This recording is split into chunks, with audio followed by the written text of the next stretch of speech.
I love Lana so freaking much, dude. Lana is absolute waifu material. My girl stepping up there, protecting her girl. I was like, punch this boy. Just punch him. Just punch him. I absolutely hate Bernie so much, and I wanted her to strangle him. This guy, it agitates me. He is probably one of the worst and manipulative persons I have ever seen in a show. He is so nasty. And it's proof in the idea that this guy knows who Monica is. Knows. And in this moment where he's having this little bout with Lana, he could easily win his little argument with her. Because what is he saying? Lana, you don't know this girl. She's going to outshine you at some point. You've seen her at the chess game. She's incredible. She's a genius. And she's going to show you up. And Lana's like, I don't care. I'll take her to my family and say, look at this genius friend that I have. I'm not petty like you are. He could easily win the argument by saying, oh, will you still say that when you find out that she's the silent witch? He could win. But no, he's keeping it a secret. He's purposely going out of his way not to tell people who Monica is. Why? He wants to use it against her. He wants to make her afraid of him. That's what he says at some point while he's trying to figure out the whole chess game match.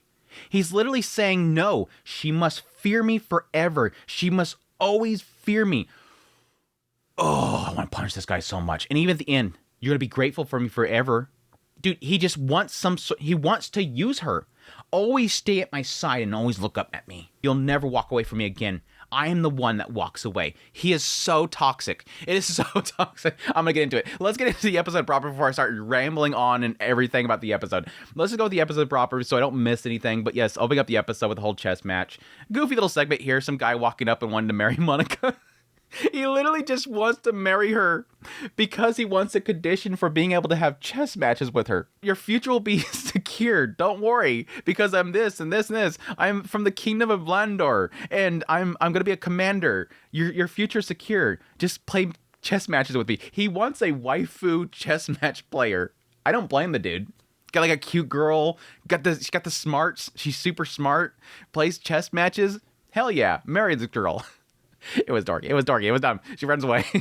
But yes, this is where we open the scene with Bernie and Monica. The fact that he casts a spell at her and she's able to stop it, confirming that she's the silent witch. Now, here's the interesting thing, because I'm like, well, what if it wasn't the silent witch? What if you would have legit possibly killed a random student of another school or at least injured her? That's not good, dude. He would have easily been arrested, and probably worse because he attacked somebody from another school, another town, another city, whatever. But yeah, anyways, confirms that she's the silent witch, comes up there. And again, this is where it all starts. I hate this stuff. This is like one of those moments where I'm like, Monica, you have to get away from this guy. I know that you love this guy. I know that you adore what he did for you. I know that you just can't let that past go, and you're always going to be grateful for what he did to you, but you have to learn when to cut off. Dude comes up. Oh, yeah. I heard that you were off in some hut somewhere. You've been living this little luxurious pastime. Oh, having all these men surrounding you. Being all flirtatious, aren't we? This is such manipulation. Punch this guy. Punch him in the face and walk away, girl. This is not good. This is not healthy. You can't have proper conversation with anyone trying to pretend that you're all fashionable. This is one of those things where it's like, this is some of the most toxic stuff that you can see in relationships, is the idea that he's trying to belittle her. You're nothing. You're scum. You're ugly. Nobody would be attracted to you. You can't have another relationship. It's literally like a toxic ex-boyfriend thing. Telling the girl, nobody could ever find you attractive. I was the only one that did. It's literally like he doesn't want her to ever have friends again. Never wants her to have people attracted to her. Never wants her to have relationships ever again. By saying that you're never going to be good enough. You don't look good in those clothes. Stop trying to dress yourself up. Stop trying to be cozy with other people. Again, this is one of those problems with people looking up to people and admiring people that Monica has with Bernie for so long. Is that she doesn't know when you have to at some point disconnect from that. Yes, it's great they did all that stuff for you, but you got to disconnect. Because this stuff right here happens. He's literally using that against her and trying to keep her broken and off the side. You'll never be happy.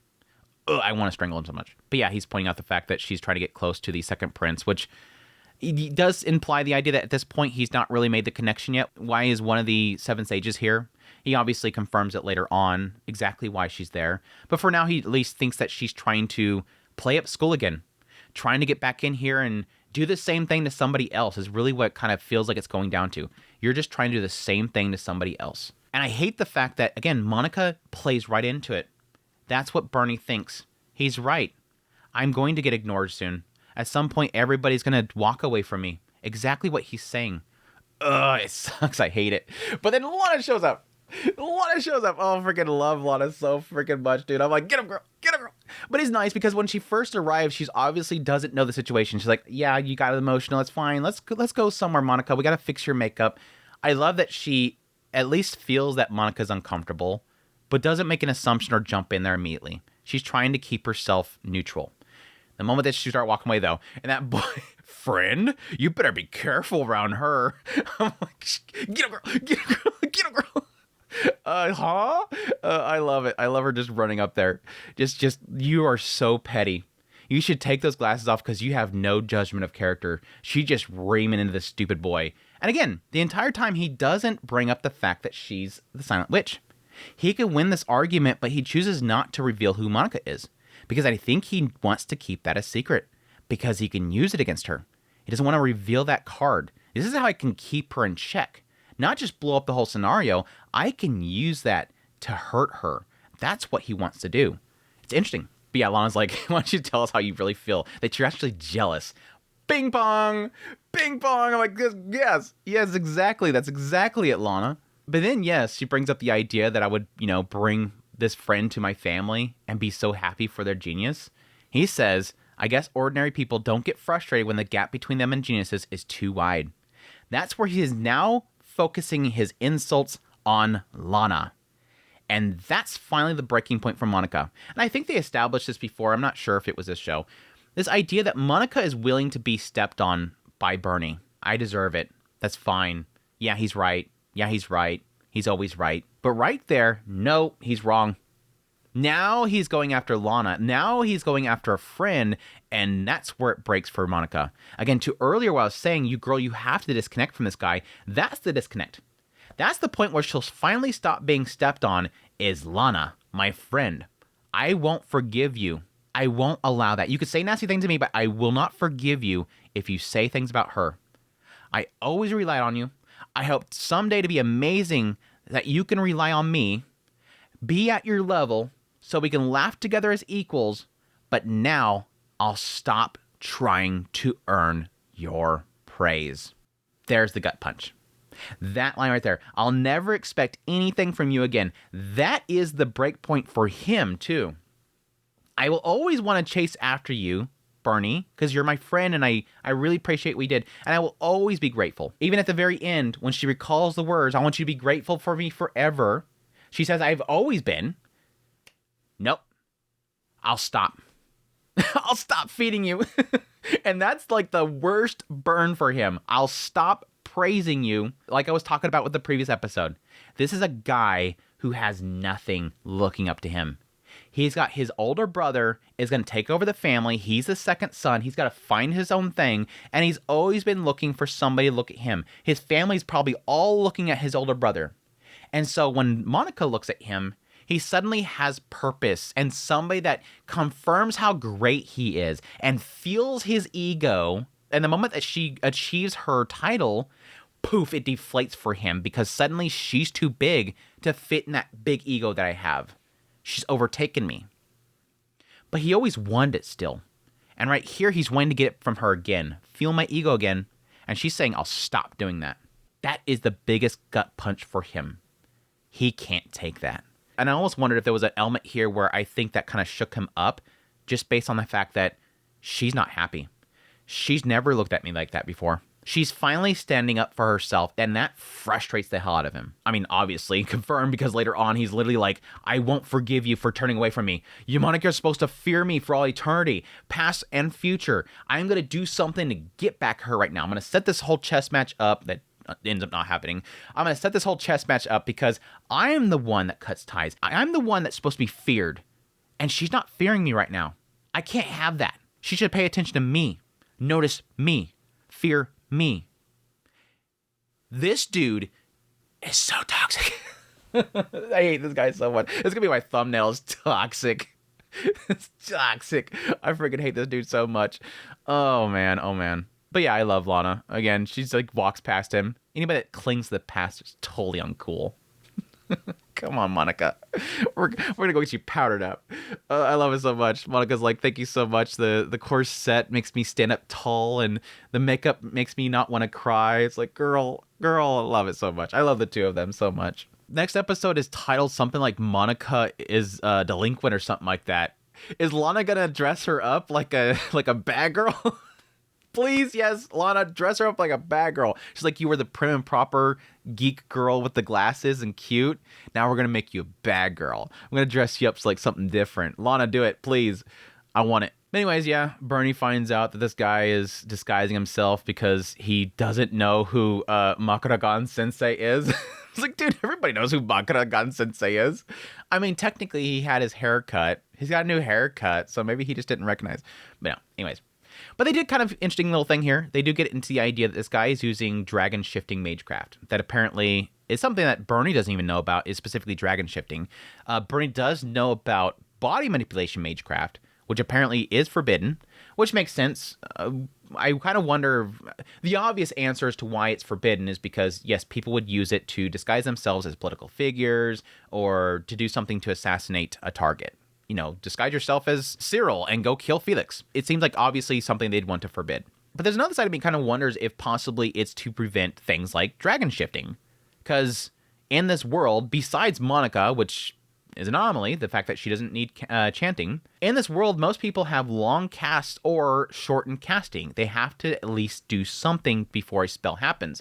This dude was on Bernie like that. And I wonder if there is a fear of doing things like dragon shifting or something like that and being able to literally just cut somebody in half before they can cast a spell. It seems like it could be something that would be extremely powerful compared to spell casting. But anyways, yeah, he kind of assumes the guy's after Prince Felix. Then eventually Monica shows up because Rin was bumping into a window as a bird. There was like a brief moment that I forgot that was Rin. I'm like, why is this a bird running into the window? Oh, okay, that's right. It's Rin.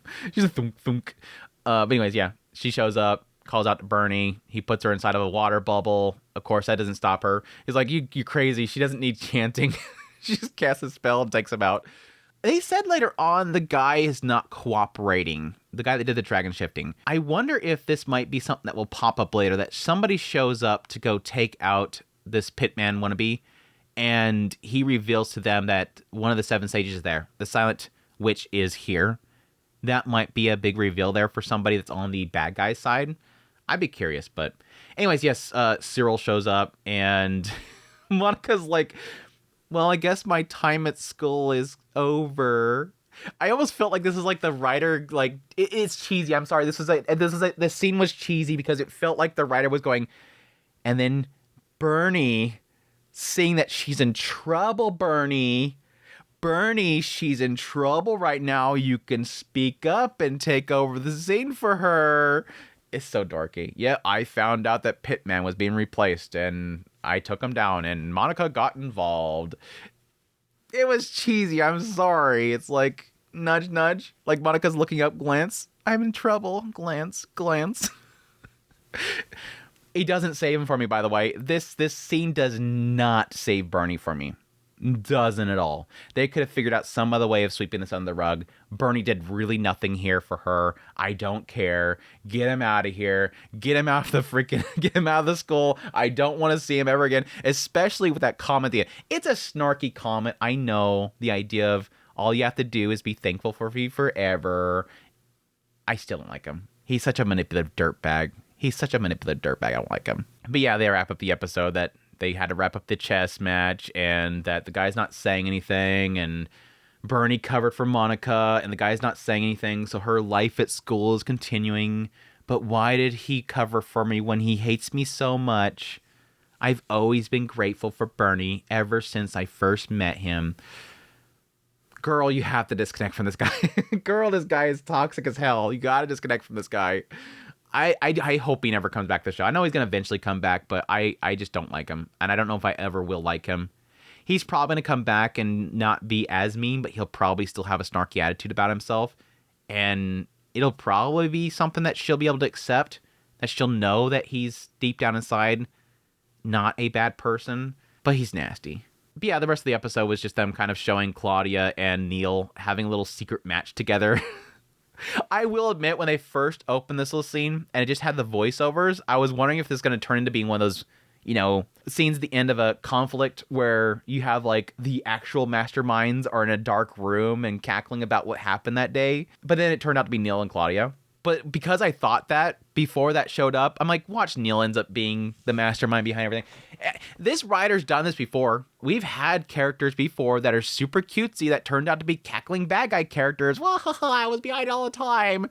I wouldn't doubt Neil's going to end up being some derpy-faced bad guy character, and he was behind it all or some crap, and Claudia's working for him, and Claudia's trying to get chummy with Monica, and that the whole idea of her getting chummy with Monica because she likes Neil is all a cover story, and that they're actually like, please don't. Because they said it was an exciting game. I wanted to watch the end of it. They could be talking about the actual chess tournament, but they also could be talking about this game of sending pitmen, or this guy that's disguising himself as pitman. Claudia says, I'm not sure who won, but there's no doubt who the best player was. Again, another one where you can say, oh, well, she's talking about Neil. Of course I know that Neil is the best player, but Neil wasn't playing, though she could be admitting that Monica would have been the best player. How would she not be sure who won? Because they all know who was playing each other and who won. Is she wondering, did Monica win? Did Bernie win against this pitman guy? I don't want this to be, but the more that I think about this, the more I'm thinking that Neil and Claudia are gonna be some stupid masterminds behind the scene, and they don't know who won between Monica, Bernie, and Pittman, the wannabe Pitman. Mark my words. Sus levels up to the roof. Anyways, crazy theories aside, good episode. I absolutely hate Bernie. I will never like Bernie. He's a manipulative piece of garbage, and I hate his guts, but it was a good episode. This episode was great because, again, Lana stepping up there, protecting Monica, and giving Monica a little boost. And I think, again, through that, because Bernie turned his fire on Lana, that was the wake-up call for Monica that you crossed the line. I'm going to keep looking up to you grateful, but the moment that you go after my friends, I can't do that anymore.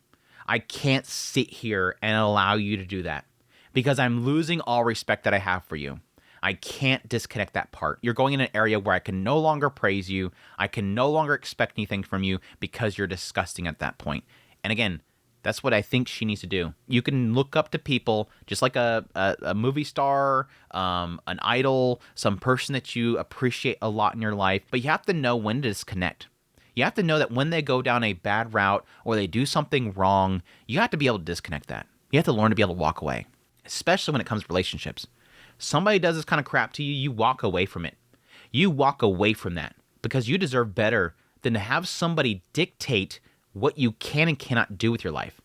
The idea that he is telling her that she can't have these nice clothes, that she can't have people around her, that she's a little flirtatious thing, that she's a parasite just like she was with me, walk away from that. You deserve better.